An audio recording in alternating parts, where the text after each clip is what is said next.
Hello friend, exam hunt with Jyoti में आपका स्वागत है। जैसा कि आजकल केवीएस पीआरटी की जॉब आई है, उसका कुछ ईवीएस का पोर्शन का सिलेबस है। जो हमने कौन कौन सा चैप्टर हमको पढ़ना है वो हमने अलग अलग मेंशन कर दिया। किस क्लास की कौन सा चैप्टर पढ़ना है इसके बारे में हम आपको बताएंगे। जैसे एनसीईआरटी की तो हमको थर्ड से लेके फिफ्थ तक पूरे ही सब्जेक्ट के पढ़ने ही हैं। बट जो हमारा अदर्स है उसको हमको देखना है। हाँ, तो केवीएस ईवीएस में है, फूड चैप्टर में हमको जो है पढ़ना है भोजन। भोजन में ये कहाँ से आता है, क्लास 6 का हमको पढ़ना है, ठीक है। और भोजन के घटक क्लास सेकंड का पढ़ना है। और पादपों में पोषण क्लास जो है फर्स्ट है। और क्लास नंबर 7 का चैप्टर नंबर फर्स्ट पढ़ना है। सेकंड हमारा क्या है, प्राणियों में पोषण, वो जो हमको पढ़ना है चैप्टर नंबर 2 है। और क्लास किसकी, 7th वाला पढ़ना है। खाद्य संसाधन में सुधार, जो हमको चैप्टर नंबर जो पढ़ना है वो 15 पढ़ना है, क्लास 9th की पढ़ना है।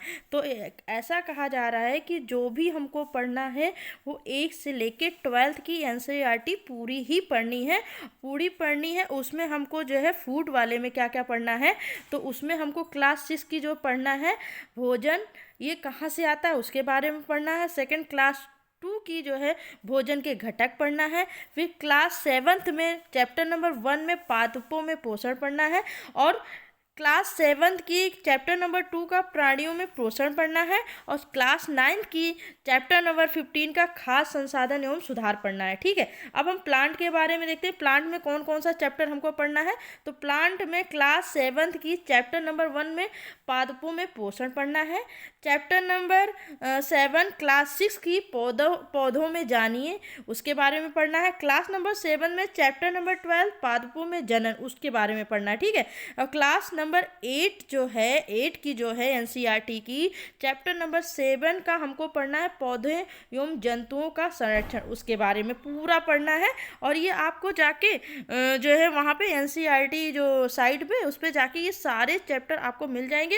और जो इसके इंपॉर्टेंट पॉइंट है उसके नोट्स बना लीजिए, उसी से पूछना है। वही हमारे इंटरव्यू में भी पूछे जा सकते हैं और प्लस हमारे जो रिटर्न वाले में भी पूछे जा सकते हैं। तो अब आगे हम क्या पढ़ेंगे, क्लास नंबर 9th में जो हमको पढ़ना है वो पढ़ना है जीवों में विविधता, चैप्टर नंबर 7 पढ़ना है, ठीक है। चलिए आगे देखते हैं, एनिमल्स में हमें कौन कौन से चैप्टर पढ़ना है। मैंने इसको क्या किया है, सबको अलग से लेके एक जगह मैंने बना दिया, और कौन कौन सा पढ़ना है आपको इससे दिक्कत नहीं होगी।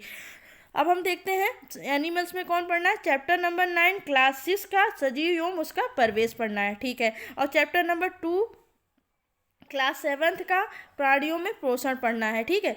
मौसम जलवायु तथा जलवायु का अनुकरण, क्लास 7th का चैप्टर नंबर 7 पढ़ना है।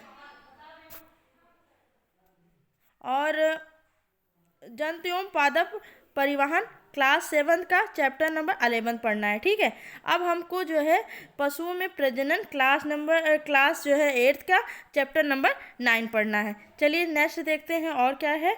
और हमारा बचा है चैप्टर नंबर 7 है, क्लास 8th का पौधे एवं जानवरों का संरक्षण, ये हमें पढ़ना है, एनिमल्स में पढ़ना है। अब वाटर में क्या क्या पढ़ना है, किस किस क्लास की किस किस चैप्टर को पढ़ना है। तो पहला तो क्लास 6 का चैप्टर नंबर 12 है जो वाटर, ठीक है। सेकंड हमारा है क्लास 7 में चैप्टर नंबर 16 जल एवं बहुमूल्य संसाधन। और थर्ड है अपशिष्ट जल की कहानी, क्लास 7 चैप्टर नंबर 18। अब हमको पढ़ना है क्या है, थिंग्स वी डू क्लॉथ। अब कुछ क्लॉथ के बारे में पढ़ना है, चैप्टर नंबर 3 का क्लास नंबर 6 का तंतु एवं वस्तु। फाइबर से कपड़े, क्लास 7 चैप्टर नंबर 8 पढ़ना है। और सिंथेटिक फाइबर और प्लास्टिक के क्लास 8 चैप्टर नंबर 3 पढ़ना है। चलिए आगे देखते हैं। और सारी एनसीईआरटी 3 से लेके 4 तो पढ़ना ही पढ़ना है, उसको कहीं नहीं छोड़ना है। अब हम आगे देखते हैं शेल्टर में हमें क्या क्या पढ़ना है। शेल्टर में हमें पढ़ना है, मोस्ट इंपॉर्टेंट टॉपिक है, इसमें क्लास 3, 4, 5 तो हमको पढ़ना ही पढ़ना है, सारे चैप्टर्स पढ़ने, एक भी चैप्टर इसको ब्रेक नहीं करना है। बट जो हमारे शेल्टर में क्लास 6 में चैप्टर नंबर 9 है सजीव एवं उसका परिवेश भी पढ़ना है। महत्वपूर्ण जीव विज्ञान का अध्ययन भी पढ़ना है, ये जो है। और सजीव, और ये चैप्टर नंबर 12 है। और थर्ड हमारा पढ़ना है चैप्टर नंबर 12, चैप्टर नंबर 11 है और पढ़ना पारिस्थितिक तंत्र और सजीवों में विविधता और संरक्षण। ये क्लास 12 की क्लास नंबर चैप्टर नंबर 15 है। पर्यावरण के मुद्दे, ये सारे टॉपिक हमको पढ़ने हैं। तो आपको मेरी वीडियो अच्छी लगे तो लाइक करिए, सब्सक्राइब करिए, शेयर करिए। Thank you.